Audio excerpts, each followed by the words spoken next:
Educational channels on YouTube are fantastic. You can learn a lot of different things about tons of different topics.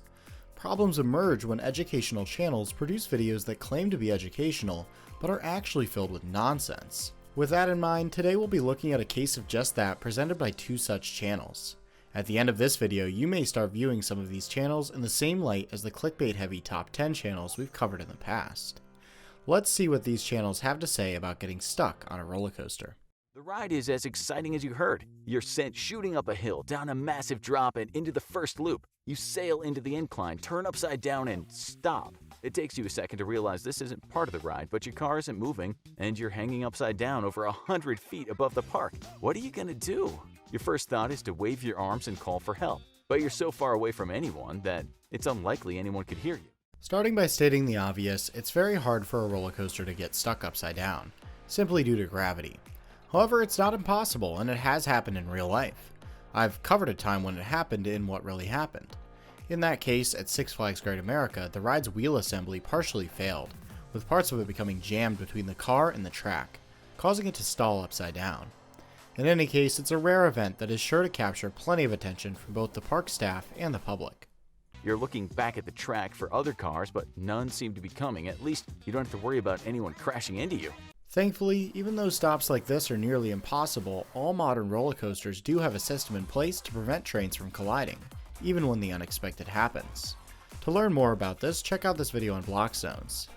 Block zones are also not 100% foolproof, and accidents like that on the Smiler in 2015 showcase that. You can learn more about that accident here. The infographics show in this case deals a lot more with the health effects of such a situation, to which they cover with more reasonable information. We'll jump ahead in the video. This isn't the first time you've been stuck on a ride, and you're sure the amusement park's technical team is going to be on the case. You remember when you were a kid and the boat got stuck in the Storybook Canyon ride with your parents. They told you to keep your hands inside the vehicle, stay calm, and listen to the instructions from the intercom. It seemed like it was forever, but eventually the boat started moving again. Turns out a guy had fallen in the canal while getting off, and security had to fish him out. That was a lot less scary than this. But the rules are the same. You know that the most dangerous thing you can do right now is try to mess with the harness or do anything to interfere with the ride. As long as you're locked into your seat, you're not in any danger. This is the only piece of advice in this video that really does apply to getting stuck on a ride. Attempting to get out when not directed to could lead to a much more dangerous situation, especially if the ride were to restart with you not secured. As long as this is resolved quickly enough. Your mind is racing, and you try to recall how other situations like this have ended. You read a few articles about amusement park disasters a while back. Maybe you should have remembered them before deciding to come here. Most roller coaster stops happen on flat surfaces, such as ascents or descents. They're usually caused by power failures, but that doesn't seem to be the case here. You can see other rides functioning fine in the park below. Power failures are just one of many reasons that may lead to a ride stopping. The most common reason is usually one of the hundreds of sensors on the ride malfunctioning, telling the ride's control system that something is wrong even when everything is fine. Rides in this case are programmed to stop at the next possible point to prevent any kind of accident in the case that something really is wrong. Think of it like a check engine light in your car, except unlike your car, which will usually let you keep driving, a roller coaster stops everything until the issue is addressed.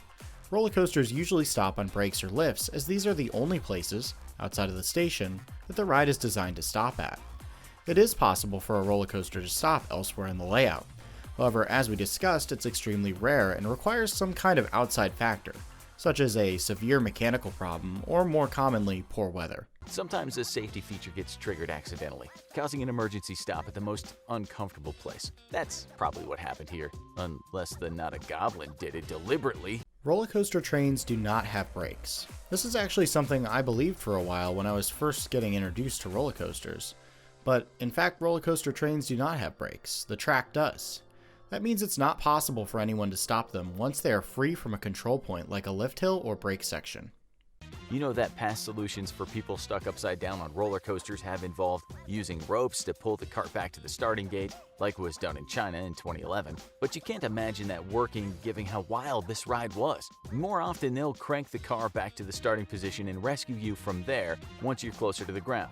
If they can't figure out any of those options, they'll strap you into a retractable harness and then cut away the restraining bar before lowering you to the ground. That takes a lot of manpower and is a tricky operation, so you hope they won't have to do that.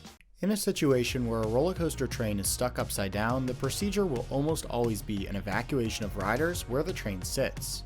This is due to the unusual nature of the stop and the fact that the cause is often not known until days later.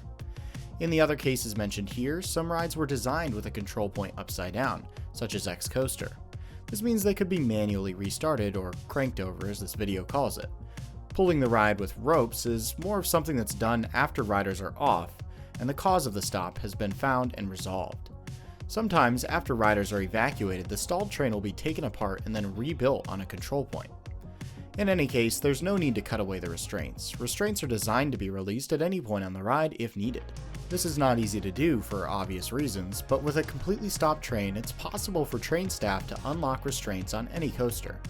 The methods of doing this vary and can be as simple as a foot pedal or as complex as manually adjusting restraint cylinders. As it turns out, they don't. A technician is raised up to the car and looks at the mechanism holding you in place. It doesn't take long for him to radio back to the team on the ground. It's the emergency brake. It got triggered when he was at the top of the hill. If you release it in the control console, it should get him moving again. There's a slow whirring noise in the car, and as quickly as you stopped, it's over. The car, which has some ropes attached to it to keep it oriented correctly, slides out of the loop and onto a controlled stop at the base of the track before slowly being towed to the end of the ride. As mentioned before, there's no brake in place on any coaster car, and the ropes added in this animation would also not be needed. The ride's wheels work regardless of where they're at. In a situation like this, the train full of riders would likely not be towed all the way back to the station. Instead, it would likely be evacuated of riders as soon as it was righted. Now, that video is just one example of videos like this. To really drive home what I'm talking about, let's look at another video from the channel How to Survive, titled How to Survive Getting Stuck on a Roller Coaster. This is How to Survive Being Trapped on a Roller Coaster. Modern rides are not controlled by a single guy pulling a lever anymore. Now they work with a combination of sensors, math calculations, and computer programming. And just like any computer, it can malfunction and reboot. When the system detects a potential hazard, it can slow down the cars or sometimes stop them completely. Unfortunately, this can happen at any time, even on the most dangerous part of the ride. While it is true that rides are not just controlled by a single operator like they used to be, and that computers now do most of the work, it's not true that they can just reboot and malfunction at any point. Roller coasters and rides use programmable logic controllers, or PLCs. These are like traditional computers you're already familiar with, but they are built for industrial applications where extremely high reliability is demanded. Many rides use multiple PLCs to add redundancy into this system. In any case, when a fault of any kind occurs, the ride will stop all ride units in the next control point, such as a brake or lift hill. This means that the ride's control system can only stop ride units in places that riders are designed to be removed from. While this may sometimes be inconvenient, it's not dangerous. Step 1. Do your research. See if the amusement park has had any issues with its roller coasters in the past. Read reviews online and find out if anyone has gotten stuck on the rides you want to try out. Don't be the first person in line to ride a particular coaster that day. Make sure it's had time to be tested and warmed up.